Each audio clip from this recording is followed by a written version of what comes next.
এই ধরনের অঙ্ক করার সবচেয়ে নিনজা টেকনিক দেখাচ্ছি। কোনো আসল সরল সুদে 20 বছরে 3 গুণ হয়, ওই আসল একই সুদের হারে কত বছরে দ্বিগুণ হবে? দেখো, কোনো অর্থ 3 গুণ হওয়া মানে কি, যদি 100 টাকা রাখো 300 টাকা হয়ে যাবে, তার মানে তুমি তো রেখেছিলে 100 টাকা আর হয়ে গেছে 300 টাকা, তার মানে সুদ নিশ্চয়ই 200 টাকা পেয়েছো। ক্লিয়ার?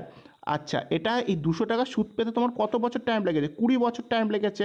আচ্ছা, আবার দেখো, যে বলছে দ্বিগুণ হবে, মানে কত বছরের টাকা লাস্টে দ্বিগুণ হবে সেটা চেয়েছে, তো তার মানে তুমি 100 টাকা যদি রাখো 200 টাকা হয়ে যাবে, তার মানে এক্ষেত্রে সুদ তোমার কত হবে? 100 টাকা হবে, কারণ 100 টাকার সাথে 100 টাকা যোগ রাখলেই তো 200 হয়, তাই না?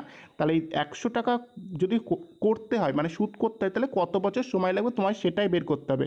আচ্ছা, 100 থেকে 200, মানে 200 থেকে তুমি যদি 100 আসতে চাও 2 দিয়ে ভাগ করতে হবে, সেম টু সেম 20কে তুমি যদি 2 দিয়ে ভাগ করো তাহলে কত হবে? 10, তাহলে এই 10ই হবে রাইট অ্যান্সার। ঠিক আছে, তুমি এই টেকনিকে করবে, এখানে 5 গুণ 6 গুণ যাই দিক না তুমি তাই পারবে। ঠিক আছে, যদি চ্যানেলটা বুঝতে পারো তাহলে অবশ্যই চ্যানেলটা সাবস্ক্রাইব করে দাও।